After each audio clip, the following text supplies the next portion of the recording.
So your sales pitch when you start off and you're going to be asking people to come and help with some very backbreaking type of labor, and you pitch it to say, this is how it was done back in the late 1800s, early 1900s, and your pay for that is we need volunteers. So you're going to get Zippo.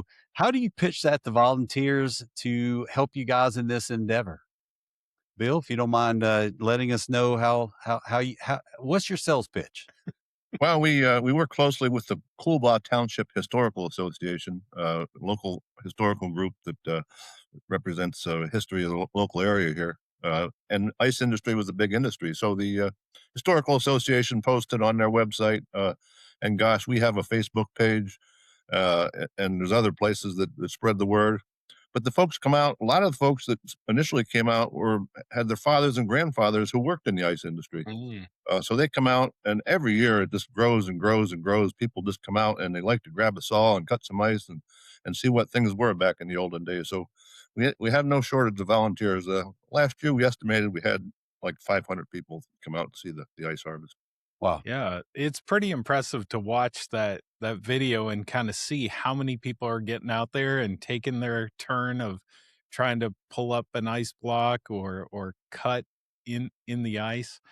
Do you check on these people after the event just to find out if they're able to walk the next day or? Yeah, yeah, yeah. They get some exercise that day for sure, especially the folks in the ice house, where those 200-pound cakes of ice are coming down and they have to ro- move those around and get them into place in the ice house. So Yeah, it's strenuous. that looks Not to hard. mention Yeah, not go to ahead. mention that it starts off at 6 degrees in the morning, 6 degrees, and, sometimes it gets up to, like, 15, maybe 20, Yeah, yeah. and Yeah, I would every imagine. year is different. Yeah. Yeah, I would imagine you got people. They don't want to wait in line too terribly long. They want to go on to get some action to build up some residual heat. So, Jeff, why don't you introduce our guests? Yeah, today our nugget, our BTI nugget is about the Tobyhanna Ice Harvest, which is an annual tradition that takes place in the Poconos of Northeast Pennsylvania each year on the last Saturday of January, weather permitting, right? And our guests are Bill Leonard and Marilou Hitt. They are brother and sister of a family who began this tradition years ago. And so I want to ask you, Mary Lou, just kind of tell us about how this tradition started with your father. Sure, yeah. My dad, when he was young, we're guessing like maybe preteen or teen, was able to get a job um, in the ice industry as a chunk boy. So his job was to pull off the chunks that were not perfect to go into the ice boxes. Um, and it was a lifelong dream of his, and he collected tools. And then in celebration of Toby Hanna's uh, bicentennial, he decided, wouldn't it be fun to build a prototype ice house? So the whole town came together, and it's a small town, um, but they came together and we built a house that holds 50 ton. And we thought, well, we do it once. Well, more than 30 years later, we're still doing it. People absolutely love it. We keep getting calls and publicity. It's like Field of Dreams. We can't believe it's still so popular. Yeah. Well, I had a question actually going back to the introduction that Jeff did and talking about weather permitting. What's going to stop you guys? I mean, it already is pretty harsh. So, I mean, what's going to stop you guys from doing that? The lack of ice. Okay. All uh, right. if we don't have enough ice, we can't cut. Heck, there's been some years over the past 33 years that we've only had 4 inches of ice. We did manage to cut a cake or two, but we didn't have a full-fledged harvest. So the ice conditions are the key thing there. We've had some problems with snowstorms, but we worked through those. And cold weather, like Mary Lou said, actually, I think the coldest was 18 below zero. Ooh, Uh, but yeah. but it's kind of brutal out there. But we've had some warm days up in the 40s, so it varies. But the key thing is the ice thickness of the ice. We like 12 inches. So 12 inches is ideal. 12 Yeah. that's actually Okay. what I was gonna ask. So, Mary Lou, I was gonna ask you, you had mentioned something about a chunk boy, also Mhm. heard a term, Bill, you mentioned about a cake.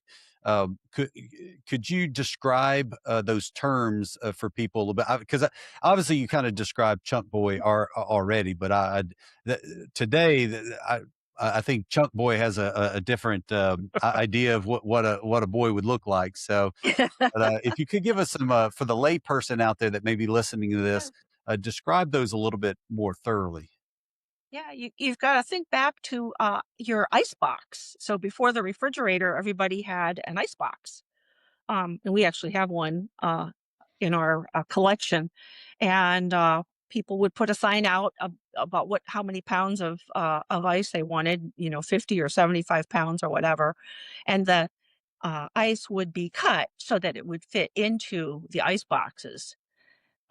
So, if there was a cake that had a corner cut off or something like that, that was my dad's job, he'd pull it off. Mm. So a cake would be a piece of ice or a block. Is there a certain size? I know, Bill, you were mentioning, how thick the ice has to be, but what would be the average size piece of cake? Yeah, we cut, our ice cakes are 22 inches by 22 inches by whatever thickness is, anywhere from I think we cut a minimum of 8 inches and up to maybe 16 or 17. Actually, the first year was 24. But at any rate, so those cakes, they weigh about 250, 300 pounds, and like Mary Lou said, they they come into the ice house at that size, and then they cut down to the smaller size for the ice man to deliver to the ice box. Right. Okay.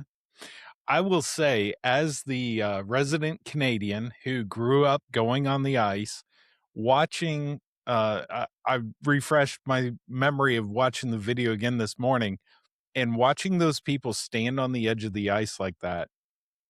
Uh, it's to me, it's almost like standing on the edge of a building, knowing that there's nothing in front of you. And I wouldn't say wouldn't do it. But I would be nervous the whole time, like just watching the people just floating the blocks Yeah. down the little channel there. It just feels like walking along the edge of a building to me. Well, I have to say, not being a resident Canadian and being a lifelong Alabamian here in the deep South, walking on any ice just seems nuts. Okay, so at any given locale, you can tell me it's fully thick all the way, and I still like. Why are you going to walk on ice? I mean, that still doesn't make sense to us here in the South. But I do get it, more from a comedic relief side, but it is, pretty entertaining, to say the least.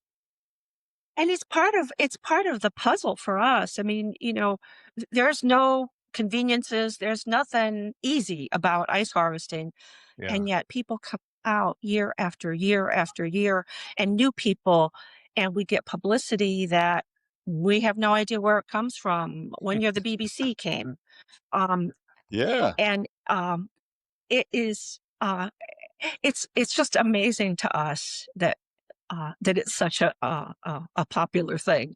There's no conveniences. Right. Well, why don't you how we found out about them? Tell them a Yeah. little bit of that. So we, of course, serve the packaged ice industry. We work with all kinds of ice companies really around the world. And one of the ice companies in Pennsylvania is Good Time Ice or York Ice. And Jared Snyder from York Ice sent us a link and said, check this out.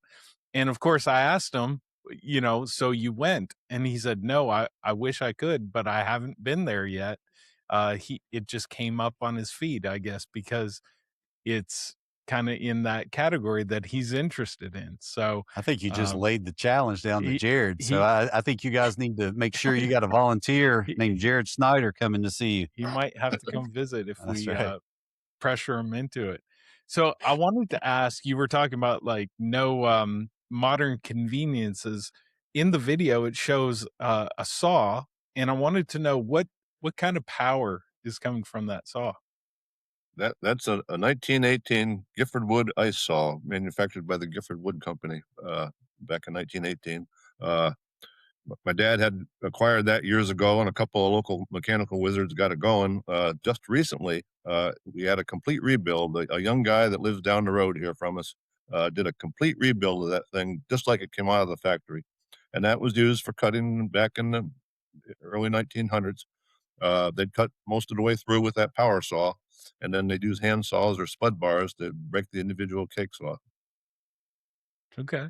Yeah, in talking about that, you know, can you give us a bit of a history, and, you know, Mary Lou or Bill, whichever one, would like to take this, but as far as the history of, you know, the block ice and when it, you know, became 'cause we have a book, I always like to well, faux pas on my part coming from the mic. But you know, the book on ice. If you guys haven't read that, always keep it here. We probably reference it once every 4 or 5 different podcasts, but it's just a really good resource to try to figure that out, or if you want to know about the history of ice. But if you can kind of tell us a little bit about that and how much was coming out of the lake, and give us a bit of a history and when it kind of faded out. Well, a lot of the lakes in this area, the Poconos, were used for the logging industry. The area was timbered off, and then the major demand for ice in the bigger cities, they had some problems with warm weather and also with contaminated uh, water. So they reached down here to the Poconos, uh, and a lot of those lakes, like I say, were all available. So the ice companies bought up these lakes or leased these lakes and started cutting ice, ship it by rail from here in the Poconos to the major market was in New York City or Philadelphia. Uh, and like Mary Lou said, for the ice boxes, that's how they had to keep their food cold. Uh, and that continued. The peak of the ice industry in this area that was probably around 1920, 1930. Then somebody invented this thing called the refrigerator, and started making this artificial ice. But you know, there's a big discussion on natural ice is better. So, Yeah. it was a big thing. It was conferences held here locally in Stroudsburg, Pennsylvania, of the International Ice Harvesters Association, Yeah. uh, and it continued. And actually, there was 2 lakes in the Poconos here, Gooseboro and Warnertown, that cut ice until 1952. And you may say, well, Oh, wow. yeah, natural ice, artificial ice was available, but they used those for cooling box cars. In the end of box cars for shipping perishable items, they had compartments, and they'd fill those with this ice. So 1952 was the end of the ice industry in Northeast Pennsylvania. Hmm. Well, you talked about the invention of the refrigerator and artificial ice, and you know the book by Amy Brady talks about that, you know, there's religious components, all sorts of stuff, you know, from the devil, you know, all these different things that people were trying to push away, and was it healthy, and you know, to be able to create refrigerated ice, whether you consumed it or however. But you know, you bring up something interesting about, you know, going into, you know, the rail cars. I wonder when the reefer trailer and the ability to be able to do cooled units Mm. like that, if that kind of timeline, which it would make sense. I just haven't done any research on that. So maybe we'll get Santiago to do one of those little pop up bubbles for us and figure The that out first when refrigerated yeah, rail car. that's right. That's right. So, Well, um, you don't need it refrigerated if you just fill it with a ton of ice, right? I that's, mean, well, that's the whole true. thing's gonna be cold. That's true. That's true. How much were you guys able to do, or was it being done back in the day as far as, you know, rail cars or the amount of ice that was able to be produced? Do you guys happen to know that number? I know from this area, they used to ship, like, say, 300 boxcars a day during the height of the Wow. harvest to the cities there. And each boxcar would hold about 20 tons of ice, and they'd have some melting in the summer, all summer long. They'd be shipping this ice, and they called it shrinkage. So when they filled it up from the ice house, by the time it got to the city for distribution, it had melted down quite a bit, and then the iceman would take those cakes and cut them into smaller pieces and deliver them to the households. Yeah, that term shrinkage is used today, but you know, in the bagged ice, in a different way. But I mean, obviously, it means the same things. As you know, it's what's been Loss product and loss. yeah, So yeah. Pretty fascinating to hear 300 rail cars, about 20 tons each per day. That'd be per day. 6,000 um, tons per day. And Bill, I read on your informational sheet that the cost to harvest the ice was about 6 cents per ton. Our modern day ice manufacturers would love the opportunity to produce at 6 cents per ton. Well, don't forget, they were paying the guys in the ice house 30 cents an hour, so that's a Right. little different too, isn't it? Yeah, we've come a long way. That's true. Yeah, come a long way. Well, I did a kind of a deep dive when I saw that statistic about 30 cents, per day, which, if you equate it out to a work week now, which I guarantee they weren't working just 40 hours a week to do that. But, the equivalent, most people think, hey, I'm going to work 40 hours a week. That'd be roughly $25,000 in today's salary of today's dollars. But, Jeff and I had, I wasn't a spirited debate, but we were kind of talking about this about, obviously it would be tough to make. I mean, you'd still have to, pool resources with other people to, make it at $25,000 a year. But, money didn't mean as much as it does to us today, right? Because the barter system was still alive. People still farmed, all these different things. So, I don't know honestly still what that meant. I did see that that was still on the higher end as far as what people got paid. I don't know if you guys have anything to add to that or not. Well, don't forget though, the ice harvest industry was only from December through maybe March, Right. if Right. that. And and they had the same problems we have today. Like I think it was 1933, right, Bill? When there was no ice harvested in the Poconos until March because of the warm weather. Oh, wow. So it Well, it was a very volatile way to make a living, and I'm sure those guys all had, jobs in farming or whatever else too. So it was seasonal work. Yep. well, that's a great Yep. point, Mary Lou, because yeah, I mean, it's not like you're going to be doing that all year.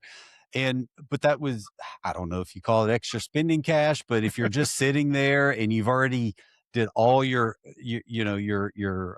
farming for the year, you had it all stored up and you have everything, you're like, hey, I can go do something and make some money for, for a period of time. So that's a great point. Bill, do you have anything to add to that? Yeah, there was actually a shortage of labor.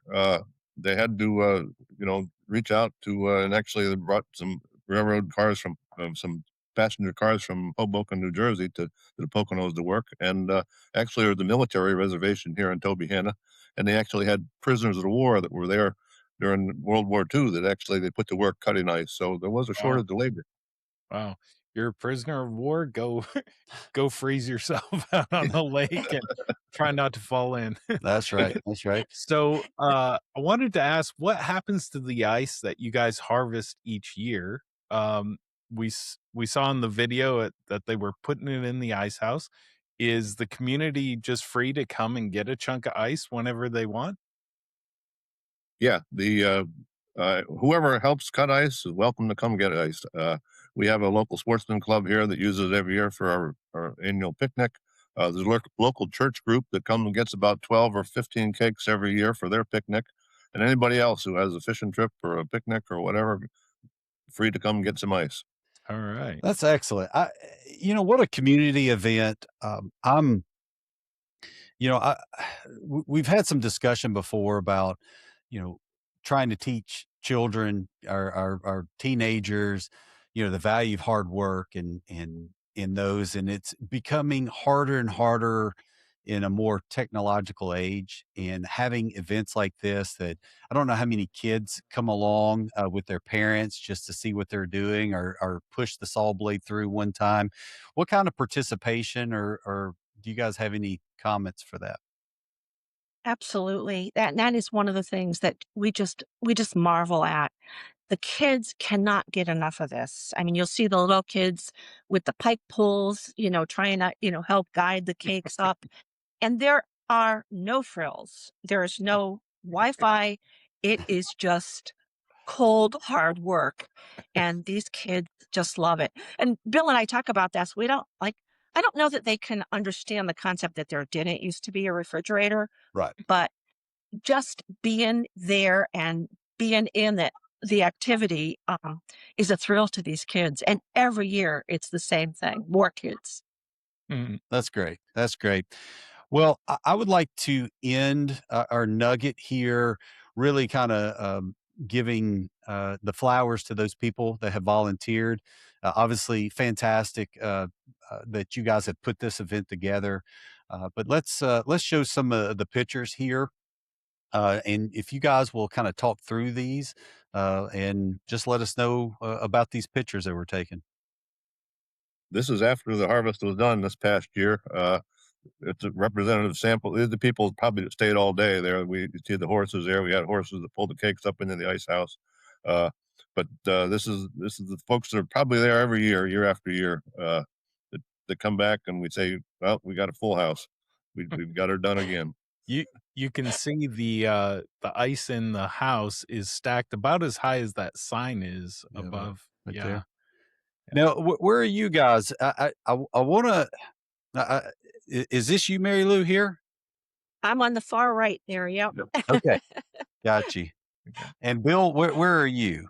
I'm on the top, middle left on top of the truck there, a little further left. That's Right me. here? Yep. Okay, got you, got I have a beard in wintertime. got you, got you. Makes sense.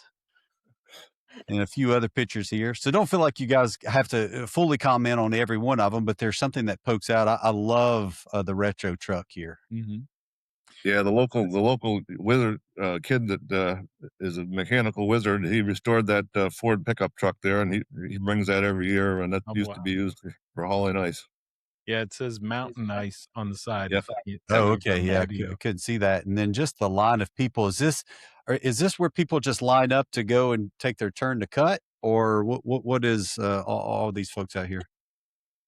They don't really line up. I mean, it's just they just kinda mingle, and we don't really have a good, like, we don't have a docent or anything like that. I mean, the guys that have been around for, 30 years like us, will talk to people, and they just figure it out, and they see people sawing, and they'll just grab a saw and start sawing.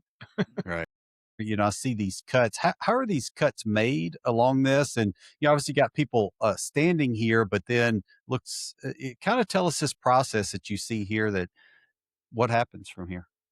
Yeah, we use the power ice saw, the 1918 Gifford Wood powered ice saw. Actually, it's got a Buddha engine in it with a crank start. But at any rate, that's got a guide on it, and we set that guide at 22 inches, and then we cut like about 2/3 of the way through with that, and that's why you see the score marks there on the ice. Hmm. And then they use the hand saws to cut the rest of the way off and break those individual cakes off, float them over to the base of the ramp, and then the horses pull them up into the ice house. Okay. Now, one unplanned question I have for Ethan actually. He No, I don't does want to walk he on that. does ice plunge, Yeah. cold plunge. Do you still do it frequently?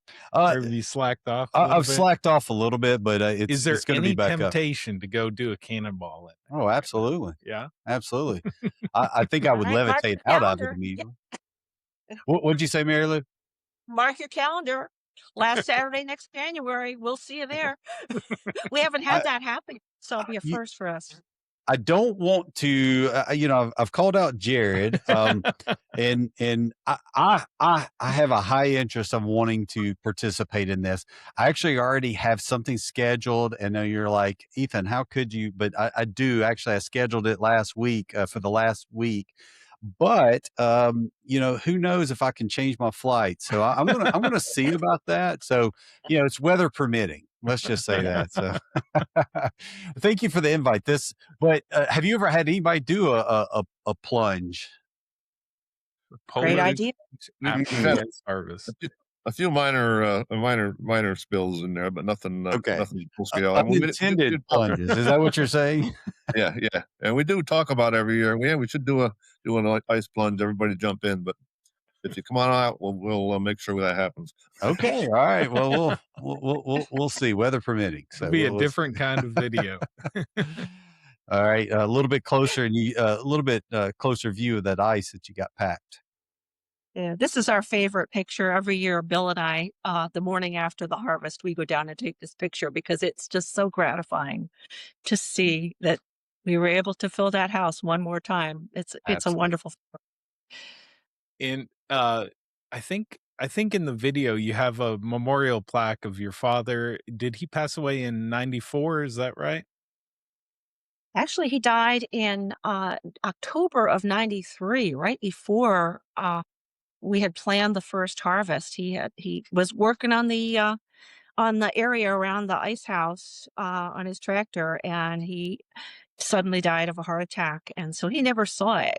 Oh, Yeah. wow. Yeah. Earth, but we suspect we have, some divine help because, every year it's, All these years later, it's still going. yeah, Yeah. Very cool. Very yeah, it was his dream, yeah. this And is are these horses that other like some of the volunteers bring out, or do you guys coordinate to have obviously to be able to pull it up? You know, where do you get the horses? Yeah, it's a local guy. He brings his horses every year, and the Coolbaugh Township Historical Association pays for his services. But he's a really good guy. Works with us as far as pulling those cakes of ice up. He has a good time. A lot of folks come out to see the horses. sure. Mhm, Yeah. yeah, and he brings 2. Got a couple other photos here. Yeah, there's a little bit of the crowd there. It just keeps building, and like Mary Lou said, even though it was in the single digits every this past year, just people just came out in droves. Uh, we have a little parking problem, but we're going to work on that. Yeah. Just park right out on the ice. There's plenty of them. All righty. I think that's All right. that's all the photos there. So, well, go ahead, Jeff. Well, thank you so much for telling your story and sharing with us. I know our community of ice manufacturers and distributors will find it interesting to see that there are places like this, and you guys aren't the only one. Actually, there are other places around that may be closer to them that they could check out an ice harvest that's being done in the original way. Absolutely. We really appreciate you guys joining us. We've been coming to you from the RouteMan studios at the KCS headquarters here in Pelham, Alabama. Jeff, as always, I appreciate you hosting with me. And again, Bill, Mary Lou, we appreciate you and keep up the great work. And hopefully we'll talk to you soon. And maybe we get a poll or plunge scheduled one of these days. So have a great day. All right. Thanks for having Thank you.